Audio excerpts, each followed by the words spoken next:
ఇంటి లోపల కూర్చున్న శారద ఆశ్చర్యంగా ఏంటే కనకు నువ్వు చెప్పేది? అని అడిగింది. నిజం శారద పిన్ని, నా కల్లారా చూశాను. నీ కోళ్ళ అనామికకి పొడవాటి చేతులున్నాయి. కిందటి వారం నేను కూరగాయల బండి తీసుకుని ఇంటికొచ్చాను. అప్పుడు అనామిక తల్లి ఇంటి మీద ఉంది. నేను కూరగాయలు తీసుకోమని అడిగాను. నువ్విలా అడగగానే నా కోళ్ళ అనామిక చేతులు పొడవగా మారిపోయాయా? అది కాదు పిన్ని, నేను కూరగాయలు తీసుకోమని చెప్పగానే అబ్బా కనకం, ఇప్పుడే నేను ఇంటి మీదకి వచ్చాను, మళ్ళీ రాలేను, సాయంత్రం ఇంటికి వెళ్ళేటప్పుడు ఇంటికి రా, అప్పుడు తీసుకుంటానని చెప్పింది. ఏదోలా నేను బ్రతిమాలుకున్నాను. అంతే, అనామిక దిక్కులు చూసింది. చుట్టూ ఎవరో కనిపించలేదు. దాంతో అనామిక చేతులు పొడవగా ఒక చేతు డబ్బులు మరొక చేతు సంచిని పట్టుకుని నా దగ్గరకు వచ్చాయమ్మా. అప్పుడు నా కోళ్ళు కనకం ఈ డబ్బులు తీసుకొని కూరగాయలు నా సంచిలో ఏమని చెప్పిందా కనకం? అవును పిన్ని, అంత కరెక్ట్గా ఎట్ట చెప్పగలుగుతున్నావు నువ్వు? కొంపదీసి ఆ రోజు ఇంటి దగ్గర నువ్వు కూడా ఉన్నావేటి? లేదు కనకం, సంచి డబ్బులు వచ్చాయంటే అదే కదా అర్థం అని నట చెప్పేశానులే. అనామిక వచ్చిన తర్వాత అడుగు పిన్ని. యావని అడగాలే కనకం? అది కూడా నేనే చెప్పాలా శారద పిన్ని? తనకి ఎప్పుడెప్పుడు చేతులు పొడవగా ఎందుకు అవుతున్నాయా, తన దగ్గరున్న మాయ ఏంటో, అసలు మంత్రం ఏమిటో, ఆ తంత్ర యంత్రాలు ఏంటో కనుక్కో, తెలుసుదిగా. నువ్వు చూసినప్పుడు అడగాల్సింది కదా కనకం. అడిగాను పిన్ని. పొడవాటి చేతులు నా కోళ్ళ అనామిక, మరి నీకేమని సమాధానం చెప్పింది కనకం? అనామిక చెప్పింది మామూలు సమాధానం కాదు పిన్నోయ్. అనామికను చూసినా, తన పేరుని తలుచుకున్నా తన బొగ్గులు రెండు ఎర్రగా కందిపోతాయి.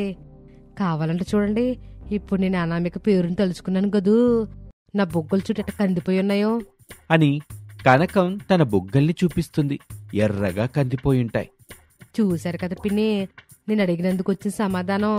మీరు అత్తగారు కాబట్టి మీరు అడిగితే ఇట్లాంటి సమాధానం కాకుండా మర్యాదపూర్వకమైన సమాధానం వస్తుంది. ఇక నేను వెళ్ళి వస్తానమ్మ పిన్ని అని కనకం వెళ్ళిపోతుంది. శారదకి కొంచెం భయంగా ఉంది. తనలో తాను ఇలా అనుకుంటుంది. ఇప్పుడు బయటికి వెళ్ళిన కాళ్ళు ఇంటికి తిరిగి వచ్చుద్ది. తన పొడవాటి చేతుల గురించి అడగాల వద్దా? అడిగితే మీకెలా తెలిసింది అత్తయ్య అని అడుగుద్ది. అప్పుడు కనకం చెప్పిందని చెప్తే కనకానికి మళ్ళీ సమాధానం చెప్పుద్ది కావచ్చు. లేదంటే నాకే కనకానికి చెప్పినట్టుగా సమాధానం చెప్తుందా?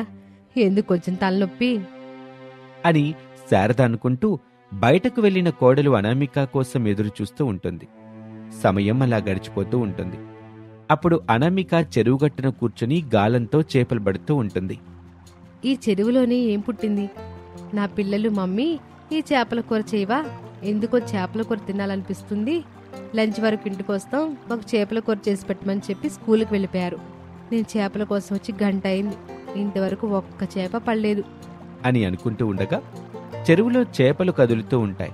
కాని అనామిక వేసిన గాలానికి మాత్రం చిక్కటం లేదు. తెలివిగా అక్కడక్కడే తిరుగుతూ తప్పించుకుంటున్నాయి.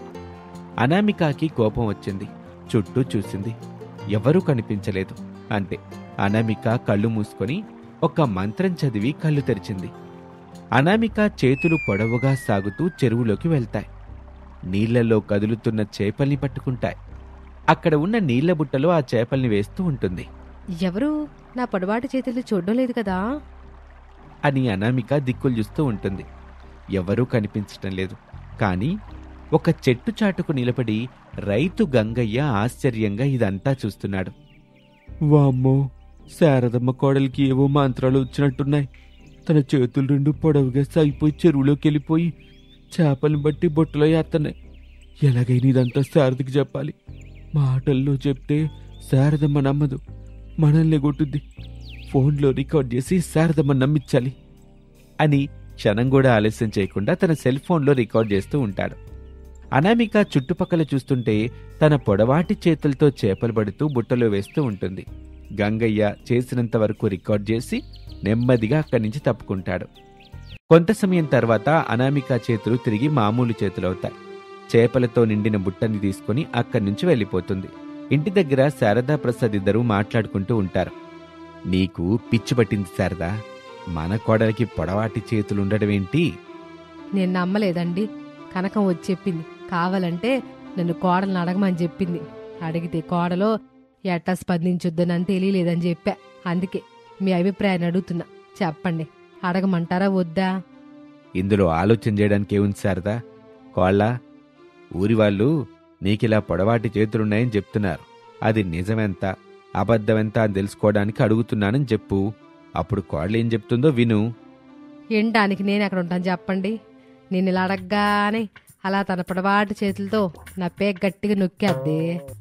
అంతే, నా ఫోటోకి దండేయాల్సి వచ్చుద్ది. అలా అంటావా? ఒక్క నిమిషం ఆగు శారదా. ఫోటో స్టూడియో వాడికి ఫోన్ చేసి రమ్మని చెప్తాను. ఓ చక్కటి ఫోటో తీసుకుంటాడు అని చెప్పగానే శారద కోపంగా చూస్తూ, అంటే నేను ఎప్పుడు పోతానని ఎదురు చూస్తున్నారా? నా మీద తమరికింత ప్రేమ ఉందని నాకు ఇప్పుడే అర్థమైంది. నేనలా అనలేదులే శారదా.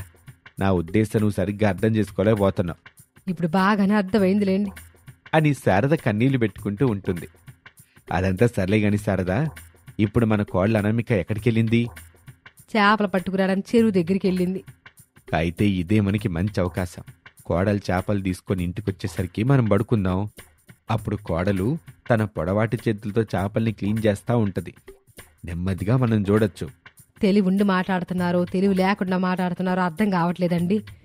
చేపల్ని క్లీన్ చేయడానికి పొడవాటి చేతులు అవసరం లేదు, ఉన్న చిన్న చేతులు సరిపోతాయి. అవును కదా శారదా అని పైకని తన మనసులో మాత్రం, అమ్మయ్య, శారద ఫోటో గురించి మర్చిపోయింది. కోడలి పొడవాటి చేతుల గురించి మళ్ళీ ఆలోచించటం మొదలుపెట్టింది అని అనుకుంటూ ఉండగా అనామిక చేపలు తీసుకుని ఇంటి పెరట్లోని ట్యాబ్ దగ్గర కూర్చుంది. అత్తయ్య, ఒకసారి పెరట్లోకి రండి. కొంచెం చేపల్ని క్లీన్ చేసే బ్రష్, కట్టర్ చేయడానికి చాకు తీసుకురండి అని గట్టిగా పిలుస్తోంది. శారద ఏమీ మాట్లాడకుండా పెరట్లోకి వెళ్తూ ఉండగా భర్త ప్రసాద్ అడ్డుకొని, ఏంటి శారదా, నీకు కొంచెం కూడా బుర్రలేదు? ఇలా కోడలు పిలిచిన వెంటనే అట్ట వెళ్ళిపోతావా ఏంటి? చెప్పు, కొంచెం ఆలోచించు. ఇప్పుడు నువ్వు వెళ్లకుండా పడుకున్నట్టుగా ఉండు. కోడలు లేచిలు తెచ్చుకుంటుందా, తన పొడవాటి చేతులతో తెచ్చుకుంటుందో చూద్దాం. అవును కదండి, నేనట ఆలోచించనే లేదు. సరేనండి అని అనామిక ఎంత పిలిచినా శారద వెళ్లకుండా తలుపు చాటున దాక్కుని చూస్తూ ఉంటుంది. ఇదేంటి, అత్తయ్యని ఎంత పిలిచినా రాదు. బహుశా పడుకుందేమో. ఇప్పుడు లేచి వాడి దగ్గరికి వెళ్ళడం కష్టమైపోతుంది. అత్తయ్య పడుకుంది, ఇప్పుడు నా పొడవాడి చేతులకు పని చెప్పాలి అని అంటూ ఉండగా అనామిక చేతులు పొడవుగా మారిపోయాయి. కొంచెం దూరంలో ఉన్న బల్ల మీద క్లీన్ చేసే బ్రషు, చాకులు చేతులు తీసుకున్నాయి. తలుపు చాటున దాక్కుని చూస్తున్న శారదా ప్రసాదులు ఆశ్చర్యపోయారు. అనామిక చేతులు తిరిగి మామూలు చేతులైపోయాయి. శారదా దంపతులు ఏమీ మాట్లాడకుండా తమ రూంలోకి వెళ్లారు. వామ్మో, కోడలు పొడవాడి చేతులు చూశారు కదూ, ఎంత పొడవంటే అంత పొడవగా సాగిపోతుంది. ఇట్టగైతే ఎట్టా చెప్పండి? ఇంకా చెప్పడానికి ఏముంది శారదా, కోడలతో కొంచెం జాగ్రత్తగా ఉండాలి. ఏదైనా పని చెప్పే ముందు, ఏదైనా మాట అనే ముందు 1-2 సార్లు ఆలోచించుకో. నీ జాగ్రత్తలో నువ్వు ఉండాలి, లేదంటే ఇంట్లో ఎవ్వరం లేనప్పుడు అని చెప్పగానే శారద భయపడిపోతూ ఉంటుంది. మీ దండం పెడతా, ఇట్టని మాటలు చెప్పి నన్ను భయపెట్టబాకండి. ఇక్కడి నుంచి నేను కోడలతో సఖ్యతగా ఉంటానండోయ్ అని చెప్పగానే ప్రసాద్కి లోపల నవ్వాగటం లేదు. ఇంతలో రైతు గంగయ్య పరుగున శారద ఇంటికొచ్చాడు. శారదం గారు, శారదం గారు, బయటికి రండి, మీకోటి చూపించాలి అని అరుస్తూ ఉండగా ప్రసాదు శారదలు బయటకొచ్చారు. పెరట్లో చేపలు కడుగుతున్న అనామిక గంగయ్య అరుపులు విని, అత్తయ్య, వచ్చింది ఎవరు? గంగయ్య కోళ్ళ. ఏంటంట అత్తయ్య, తన బిడ్డకి పెళ్లి కుదిరిందని చెప్పడానికి వచ్చాడమ్మా. అవునా, మరి నాకేంటత్తయ్య, శారదమ్మ గారు బయటికి రండి, మీకోటి చూపించాలని అరిచినట్టు వినిపించింది. అది చూపించాలని కాదు కోళ్ళ, శారదమ్మ గారు మీకోటి చెప్పాలని అన్నాడు. నువ్వు పెరట్లో ఉన్నావు కదా, నీకు సరిగ్గా వినబడి ఉండదు. సరేలే అత్తయ్య, మీరు ఒకసారి ఇలా రండి అని అనామిక చెప్పగానే క్షణం కూడా ఆలోచించకుండా అక్కడ్నుంచి అనామిక దగ్గరికి వెళ్ళింది. అది చూసి ప్రసాద్ నవ్వుకుంటాడు. తనలో తాను, పాపం, నా శారదం దలుచుకుంటే జాలిగా ఉంది, నవ్వు మాత్రం ఆగటం లేదు అని గంగయ్యతో మాట్లాడుతూ ఉంటాడు ప్రసాద్. ఇక అనామిక దగ్గరికొచ్చిన శారద భయం భయంగా కోడలు అనామికాని చూస్తూ ఇలా అంటుంది. చెప్పు కోళ్ళ.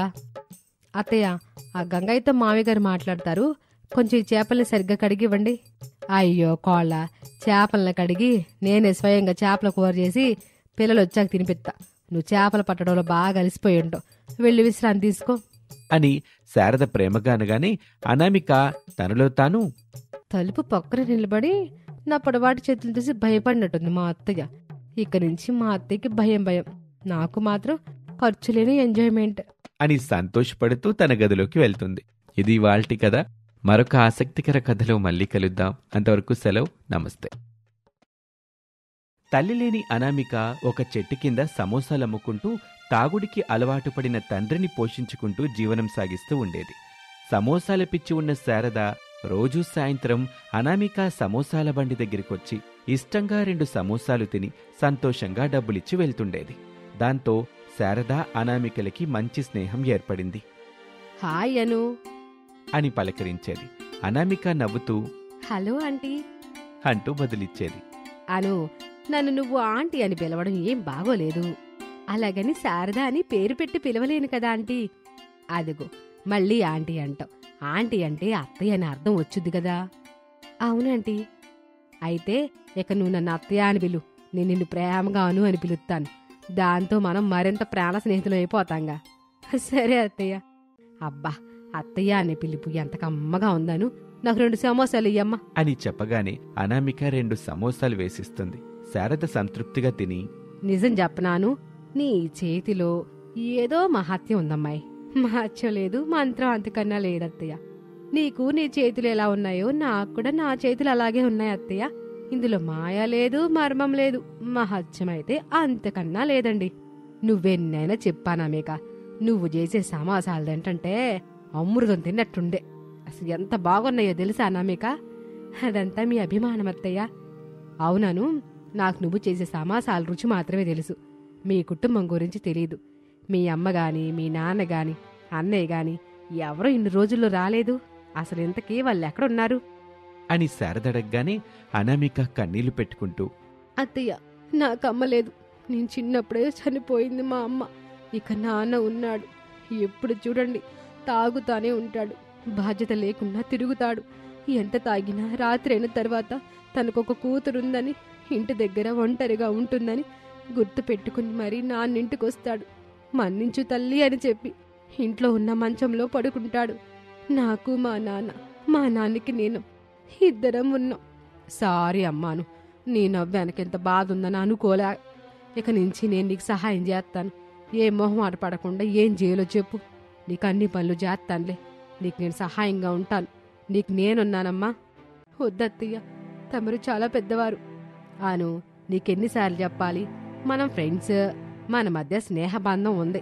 ఆ స్నేహం కోసమే నేను నీకు సహాయం చేస్తానని చెబుతున్నా అని మాట్లాడుకుంటూ సమోసాలు తినటానికొస్తున్న వాళ్ళకి శారద సమోసాలు వేసిస్తూ డబ్బుల్ని అనామికకిస్తూ ఉంటుంది. అలా సమయం గడిచిపోతూ రాత్రి 9 అయింది. రమేష్ టౌన్లో సెక్యూరిటీ గార్డ్ జాబ్ చేసి ఇంటికొచ్చాడు. ఇంట్లో ప్రసాదు టీవీలో వార్తలు చూస్తూ ఉంటాడు. అమ్మా, కొన్ని వాటర్ తీసుకొనిరా. బాబు రమేషు, మీ అమ్మ ఇంట్లో లేదు. తన సమోసాల ఫ్రెండ్ దగ్గరికి వెళ్ళింది. రోజూ 2 సమోసాలు తిని 4 కబుర్లు చెప్పొచ్చేది. కానీ ఈ రోజేంటో ఇంకా రాలేకపోవడం ఏంటన్నా? అమ్మకి ఫోన్ చేయాల్సింది కదా. చేశాను బాబు. మీ అమ్మ ఫోన్ ఇంట్లోనే మర్చిపోయింది. సరేలే, ఇంతకీ అమ్మ వాళ్ళ సమోసాల ఫ్రెండ్ ఎక్కడ సమోసాలు అమ్ముతుంది? అదే బాబు, మన ఊరు మధ్యలో చెట్టుందిగా. ఆ చెట్టు దగ్గర బండి పెట్టుకొని ఆ బండి మీద సమోసాలు చేసి అమ్ముతా ఉంటది. సరేనన్నా, నేను వెళ్ళి అమ్మని తీసుకొస్తాను అని చెప్పి రమేష్ ఇంటి నుంచి బయలుదేరాడు. అనామిక సమోసాల బండి దగ్గర శారద, అనామిక నవ్వుతూ మాట్లాడుకుంటూ ఉంటారు. రమేష్ అక్కడికి వచ్చాడు. తన తల్లితో నవ్వుతూ మాట్లాడుతున్న అనామికాని చూసి, అమ్మ వాళ్ళ ఫ్రెండ్ అంటే అమ్మకున్న వయసు ఉంటుందనుకున్నాను. కానీ ఇక్కడ నాకు మ్యాచ్ ఫిక్స్ అయ్యే వయసున్న అమ్మాయింది. వారెవ్వా, ఎంత అందంగా ఉంది. నేను ఇంతకాలం ఈ అమ్మాయిని ఎలా మిస్ అయ్యాను? బట్ ఇక నుంచి మిస్ కాను. ఈ అమ్మాయే నా భార్య. ఎలాగో అమ్మకి మంచి ఫ్రెండ్. నాకు నచ్చిందని అమ్మకి చెప్తే అమ్మ సంతోషపడి ఒప్పుకుంటుంది, పెళ్లి చేస్తుంది అని అనుకుంటూ అనామికాని చూస్తూ ఉంటాడు. అనామిక రమేష్ని చూసి, అత్తయ్య, ఆ అబ్బాయి ఎవరో నన్ను అదలో చూస్తున్నాడు చూడండి అని చెప్పగానే శారదకి కోపం వచ్చింది. కోపంగా, ఏంటి నేనెక్కడుండగానే నా అనుని అదోలా చూస్తున్నాడా? ఎవడాడు అంటూ రమేష్ని చూసింది. రమేష్ తన తల్లిని చూసి, అమ్మా, నా పేరు రమేష్. మా అమ్మ శారద ఈ సమోసాల బండి దగ్గర ఉంటుందని మా నాన్న చెప్పారు. కొంచెం మా అమ్మని పంపిస్తే జాగ్రత్తగా నేను మా ఇంటికి తీసుకెళ్ళిపోతాను అని రమేష్ అనగానే శారద నవ్వుతూ, బాబు రమేషు అను, వాడు నా కొడుకమ్మా. పేరు రమేష్. టౌన్లో సెక్యూరిటీ గార్డ్గా పనిచేస్తున్నాడు. అప్పుడు బాగా చదివేవాడు, కానీ మా ఆర్థిక స్తోమత వల్ల సరిగ్గా చదివించలేకపోయాం. అమ్మా, ఇప్పుడు జరిగిపోయిన దాని గురించి ఎందుకు చెప్పు. పద ఇంటికి వెళ్దాం. నాన్న ఇంటి దగ్గర ఒక్కడే ఉన్నాడు. వంట కూడా చేయకుండా వచ్చేసావు. హలో అండి రమేష్ గారు, ఈ సమోసాలు తినండి. నేను తిననండి. మీ సమోసాలు తింటే నేను కూడా మా అమ్మలాగా ఇక్కడే ఉండాల్సి వస్తుందని భయం పట్టుకుంది. అందుకే నేను తిననని చెప్తున్నాను. తిని బాబు, అనామేక అయితే సమోసాలు భలే రుచిగా చేతదిలే. భలే బాగుంటాయిరా, తిన్నావంటే మళ్ళీ మళ్ళీ అడుగుతావు అని చెప్పగానే రమేష్ ఆ సమోసాలు తీసుకొని తింటూ అప్పుడప్పుడు అనామికాని చూస్తూ ఉంటాడు. శారద కొడుకు చూపులి గమనించింది. రమేష్కి అనామిక నచ్చిందని అర్థం చేసుకుంది. వాళ్ళిద్దరికీ పెళ్లి చెయ్యాలని నిర్ణయం తీసుకుంది. బాబు రమేషు, 2 సమోసాలు ఎంతసేపు తింటావురా? అరగంట అయిపోయింది, నీకు ఇంటికెళ్ళు. నేను అనామికని తన ఇంటి దగ్గర దిగబెట్టి మన ఇంటికి డైరెక్ట్గా వచ్చేస్తాలే. అది కదమ్మా, ఇక్కడి నుంచి వాళ్ళ ఇంటి నుంచి మన ఇంటికి ఇలా ఎంత దూరం నడుస్తా చెప్పు. నేను బండి మీద మీ వెనకాలే వస్తాను. అనామికని తన ఇంటి దగ్గర దిగబెట్టి అక్కడి నుంచి మనం బైక్ మీద వెళ్దాం అని చెబుతున్న కొడుకు ఉద్దేశం ఏంటో శారద అర్థం చేసుకుని ఒప్పుకుంది. అనామిక, శారద ఇద్దరూ కలిసి మాట్లాడుకుంటూ అనామిక ఇంటికొచ్చారు. రమేష్ వాళ్ళ వెనకాలే బైక్ని నెట్టుకుంటూ అనామికాని చూస్తూ నడుస్తూ ఉంటాడు. అనామికాని తన ఇంటి దగ్గర వదిలిపెట్టి శారద, రమేష్లు బైక్ మీద వాళ్ళ ఇంటికొచ్చారు. ఏవండి, మన ఇంట్లో తొందరలో పెళ్లి బాజాలు మోగనున్నాయి. నిజమా శారద? అమ్మాయిని ఎక్కడ చూసావు? నేను రోజు సమోసాలు తింటుంటాను కదా, ఆ అమ్మాయే అనామేక. మన అబ్బాయికి బాగా నచ్చింది. అనామేకకి తల్లి లేదు, తండ్రి ఉన్నాడు. అతను పెద్ద తాగుబోతులేండి. రమేష్కి అనామేకకి పెళ్లి చేస్తే మన కళ్ళ ముందే చిలక గోరింకల్లా కాపురం చేసుకుంటా ఉంటారు. పైగా నేను ఎన్ని సమోసాలు కావాలంటే అన్ని సమోసాలు ఫ్రీగా మొహమాటం లేకుండా తినొచ్చు అని చెప్పగానే రమేష్ సిగ్గుపడుతూ అక్కడి నుంచి తన రూంలోకి వెళ్ళిపోతాడు. ఇక శారదా, ప్రసాదులు మాట్లాడుకుంటూ ఉంటారు. అలా రోజులు గడుస్తూ ఉంటాయి. రోజూ రాత్రిపూట రమేష్ అనామిక కోసం వచ్చి అనామికాని చూసి తను ఇంటికి వెళ్ళిన తర్వాత రమేష్ ఇంటికి వెళ్ళేవాడు. ఒక మంచి రోజున రమేష్కి అనామికకి ఘనంగా పెళ్లి జరుగుతుంది. అనామిక కాపురానికి అత్తగారింటికొచ్చింది. తనతో పాటు తన తండ్రిని కూడా శారద వాళ్ళ ఇంటికి తీసుకొచ్చుకుంది. మీ నాన్నను కూడా తీసుకొచ్చి మంచి పని చేసావు కోళ్ళ. ఇక అందరం ఒకే దగ్గరలో ఉన్నంతలో సంతోషంగా ఉండొచ్చు అని శారద చెప్పటంతో అందరూ సంతోషపడతారు. అనామిక సమోసాల వ్యాపారం చక్కగా చేస్తూ ఉంటుంది. అత్తగారు శారద ఇంతకు ముందు ఎలా అయితే 2 సమోసాలు తినేసి డబ్బులిచ్చి వెళ్ళిపోయేదో ఇప్పుడు కూడా సాయంత్రం పూటొచ్చి ఓ 2 సమోసాలు తిని డబ్బులిచ్చి వెళ్ళిపోయేది. ఇలాగే రోజులు గడుస్తూ ఉంటాయి. చలికాలం వచ్చింది. క్రితం ఏడాది కంటే ఇప్పుడు చలి తీవ్రత అధికంగా ఉండటంతో శారద కుటుంబం ఆ చలిని తట్టుకోలేకపోయింది. ఒకరోజు రాత్రి అత్తాకోడళ్ళు సమోసాలమ్మటం అయిపోగానే ఇంటికి వెళ్తూ, సమోసా లోపల వేడిగా ఉన్నట్టుగా మనకు కూడా ఇల్లు వేడిగా ఉంటే ఎంత బాగుంటుందో కదా అనామేక. అవునత్తయ్య, అయితే నేను దేవుణ్ణి వేడుకుంటానులేండి అత్తయ్య అని అనామిక రోడ్డు మీద నిలబడి దండం పెట్టుకుంటుంది. ఓ దేవుడా, మేము ఈ చలిని తట్టుకోలేకపోతున్నాం. మాకొక మాయ సమోసా ఇల్లు తండ్రి అని వేడుకుంటుంది. అప్పుడు ప్రసాదు, రమేష్ ఇంట్లో ఉంటారు. ఉన్నట్టుండి వాళ్ళ ఇల్లు సమోసా ఇంటిలా మారిపోవటం ఆశ్చర్యంగా చూస్తూ ఉంటారు. ఇదేంటి నాన్న, మన ఇల్లు ఉన్నట్టుండి సమోసా ఇంటిలా మారిపోయింది? అదే నాకు అర్థం కావటం లేదు బాబు. అంత అయోమయంగా ఉంది. మనం ఎట్టా కూర్చునున్నామో అట్టాగే ఉన్నాం, కానీ ఇల్లు మాత్రం సమోసా ఇంటిలా మారిపోయింది. ఏంటోరా ఈ వింత అని మాట్లాడుకొని ఇద్దరూ బయటకొచ్చి సమోసా ఇంటిగా మారిన వాళ్ళ ఇంటి వైపు చూస్తూ ఉంటారు. ఇక అప్పుడే అత్తాకోడలు ఇంటికొచ్చారు. తమ ఇల్లు ఉండాల్సిన చోట సమోసా ఇల్లు ఉండటం చూసి అత్తాకోడలు అయోమయంగా ఒకరి ముఖాన్ని ఒకరు చూసుకున్నారు. చూసావా శారదా, మన ఇల్లు సమోసా ఇంటిలా గట్ట మారిపోయిందో? అంతా మన కోడలి నోటి మహత్యమండి. అర్థం కాలేదు శారదా. అవునమ్మా, నాకు అర్థం కాలేదు. ఇందులో అనామిక మహత్యం ఏముంది చెప్పు బాబు. అసలు ఏం జరిగిందో తెలుసా అంటూ వాళ్ళొచ్చేటప్పుడు జరిగింది చెప్పింది. ప్రసాదు, రమేష్ ఇద్దరూ అనామికాని అద్భుతంగా చూస్తూ ఉంటారు. అనామిక ఇంకా నమ్మలేకపోతుంది. సమోసాని పట్టుకొని చూస్తుంది. అది చాలా గట్టిగా ఉంటుంది. బయట చలి పెట్టడంతో అందరూ ఇంట్లోకి వెళ్తారు. ఇంట్లో మాత్రం గోరువెచ్చగా భలే హాయిగా ఉంటుంది వాళ్ళకి. ఇక ఆ సమోసా ఇంట్లో శారద కుటుంబం చలికాలం మొత్తం హ్యాపీగా వెచ్చగా ఉంటూ సంతోషంగా జీవిస్తూ ఉంటారు. ఇది ఇవాల్టి కథ. మరొక ఆసక్తికర కథలో మళ్ళీ కలుద్దాం. అంతవరకు సెలవు. నమస్తే.